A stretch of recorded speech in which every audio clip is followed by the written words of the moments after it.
اي كوره بايظه بيعملها.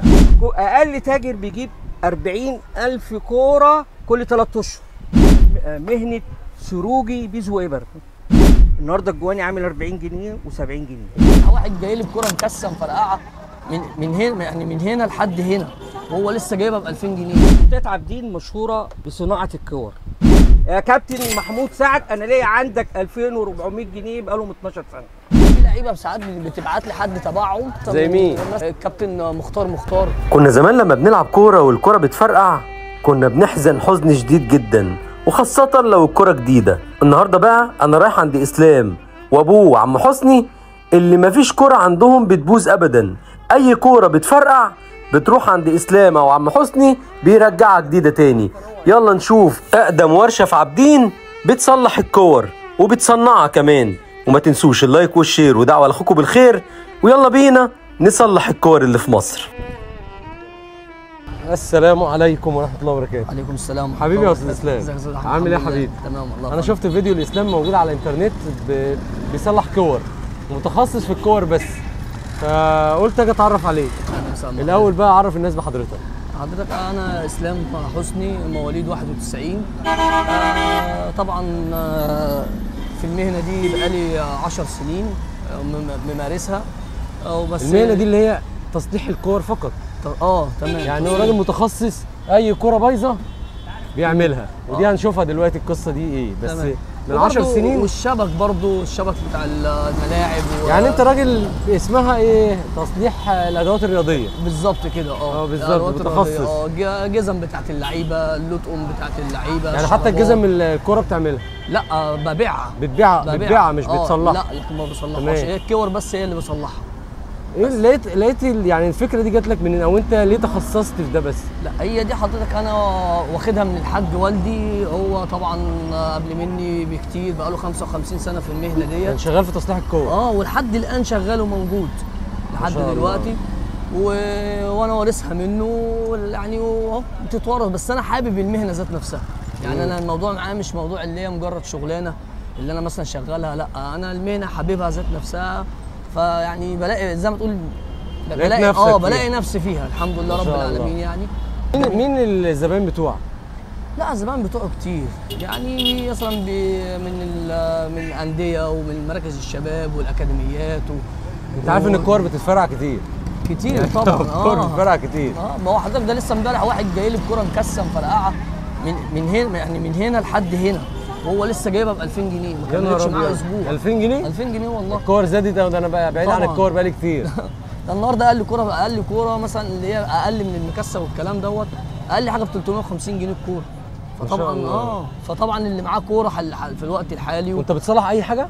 اي نوع كوره، مثلا كوره سله، كوره طايره، كرة الهاندبول، كرة القدم، أي كورة، أي جميع كورة. أي كورة ما عدا يعني البلاستيك بس. أي عيل بقى من عيالنا هيبوظ كورة يجي الإسلام على طول. يعني هترجع جديدة تاني. اللي طبعا ترجع تاني وإن شاء الله خير بأمر الله. ربنا يبارك فيك يا إسلام. الله يخليك يا فندم. في صعوبة في الشغلانة دي؟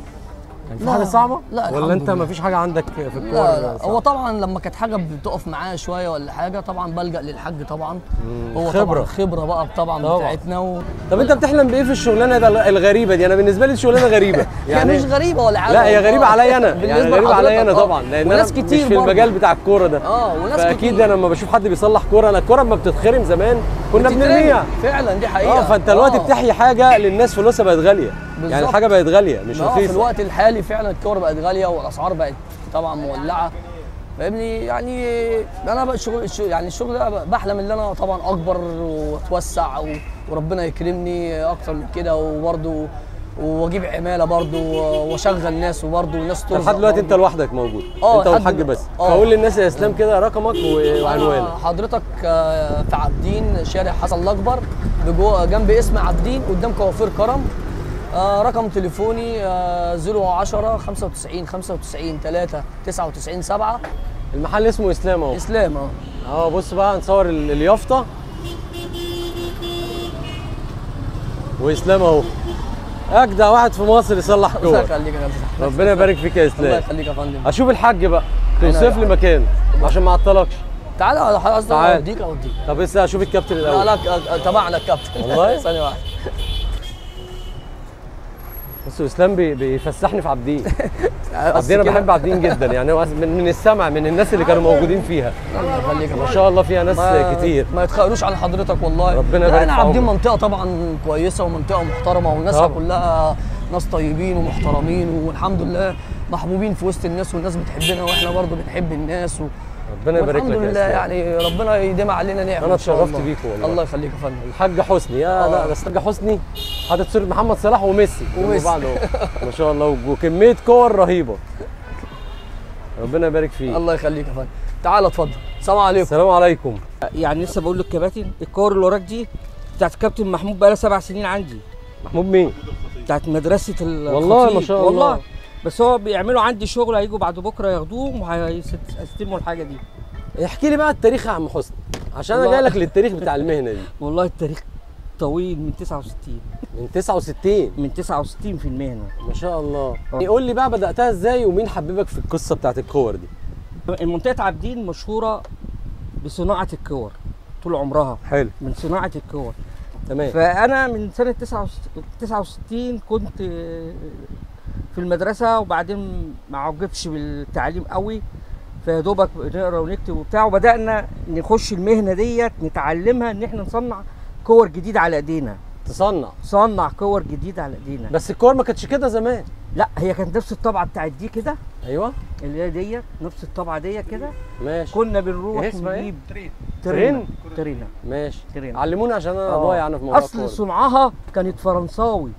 فرنسا هي اللي عملتها سنه 1978 لما عملوا كاس العالم عندهم هناك في فرنسا. ما شاء الله حافظ التاريخ انت. وحافظ.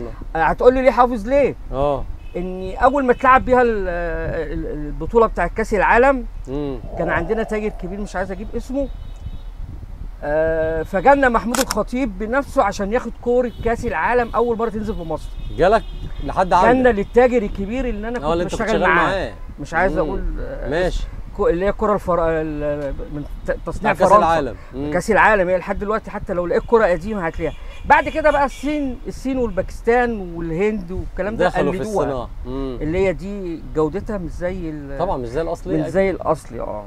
فانا اتعلمت المهنه ديت. مهنه ايه بقى؟ انت اتعلمت مهنه تصليح الكور؟ لا هي اسمها مهنه سروجي بيز وإبر. ايوه. غير السروج السيارات. ايوه بقى الاسم ده بقى اللي انا بدور عليه، اسمها سروجي بيز وإبر. بيز وإبر؟ فين البيز؟ ده البيز اهو. ايوه.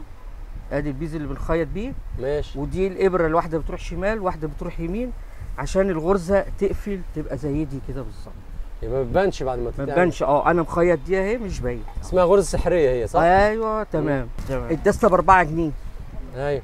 النهارده الجواني عامل 40 جنيه و70 جنيه. الجواني ده اللي هو البالونه اللي جوه؟ اللي هي البالونه اللي احنا بنركبها داخل الكوره. هو قال لي برضه اسلام في كوره في داخل اسود كده. في موجود عندي. يبقى برضه اقوى شويه. في زي كده. انا بطالب بالناس تاخد ايدينا وتجيب لنا المكن اللي بره، بدل ما احنا اقل تاجر بيجيب 40,000 كوره كل 3 اشهر.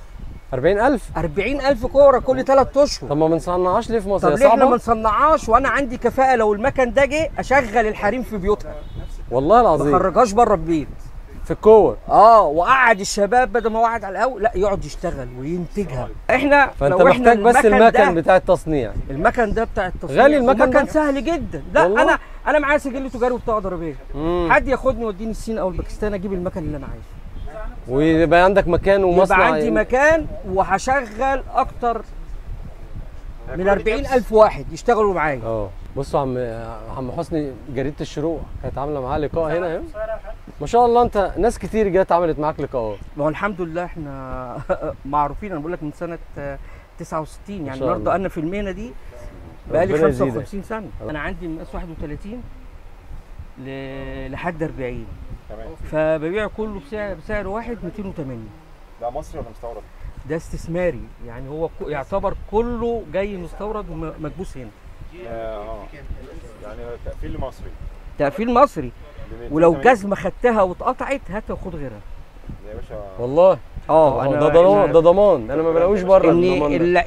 اللي عاملها مش عايز اذكر اسمه لاعب كوره في النادي الاهلي. والله. فجايب الامكانيات كلها فعامل جزمه نظيفه، ما شاء الله. والراجل ده بياخدها مني. الجزم دي فيها حاجه كابتن احمد من العياط والله ما شاء الله اهو. يعني ده بيجي من العياط بياخد الجزمه دي، اقول له الجزمه اهي يا عم، لو اتقطعت هاتها لي ادهاني وخد غيرها.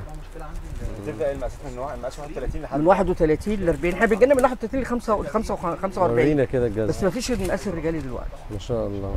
برضه الرجالي بنفس السعر. يعني بكام يا عايزين حاج؟ 20 جنيه. بكام ال 32 عشان الاطفال؟ ما هي الاطفال اللي انا بقى السعر كله ببيعه ب 280 للكبار زي الاطفال؟ لحد والله. لحد مقاس 40. يعني يعتبر اول مقاس في الرجالي. بسنه 80 انا كنت باخد العده وبروح الانديه تصلح هناك. بصلح هناك. والله. فقابل كل النجوم بقى. كل اللعيبه. امم حسن شحاته، فاروق جعفر، محمد صلاح، الدكتور عمرو ابو المجدي بتاع نادي الصيد، ما شاء الله. الشيخ ربيع ياسين. يعني مش هقول لك ايه ولا ايه ولا ايه. ربنا يبارك في عمرك. والحاجه اللي انا يعني انا قابلت محمود الخطيب من 20 سنه او من 17 سنه. خدت منه ميعاد ورايح اعمل له شبك للملعب بتاعه. لحد دلوقتي اللي انا بتكلم فيه ده هو يعني هو طبعا هو الاداري اللي بيجي، لكن اللي بيكلمني اسامه حسني. جوز بنته. جوز بنته هو اللي بيكلمني. حتى بيقول لي يا عم حسني احنا لينا عندك كور. قلت له انا بقول للعامل اللي جاي خد الشبك وخد ال10 كور دول معاك. يقول لي طب خلي الكور المره الجايه. فالنهارده بقى لها 7 سنين انا محافظ 7 سنين؟ 7 سنين. لا مؤاخذة. صور الكور يعني الكور بتاعت الكابتن محمود الخطيب اهي في الحفظ والصوت. مدرسه الكوره في الرحاب. ما شاء الله. مدرسه الكوره في الرحاب. يعني بنناشد الكابتن محمود الخطيب يجي ياخدهم. انا لا هم هنا.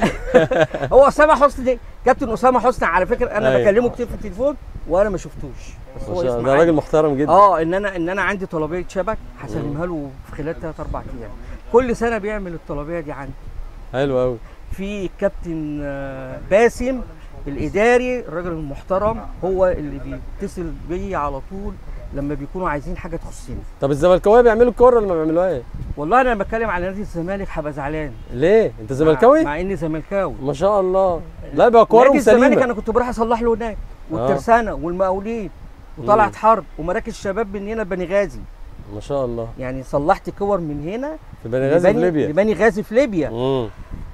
صلحت لنادي الزمالك. احيانا ما بيكونش فلوس ماشي، فالكابتن سيسي الله يرحمه بيتصل بيا لما بيكون في فلوس. تعالى خد. تعالى خد. عملت شبك الاول، عملت شبك لنادي الزمالك بس زعلوني. ليه؟ طالب محمود سعد.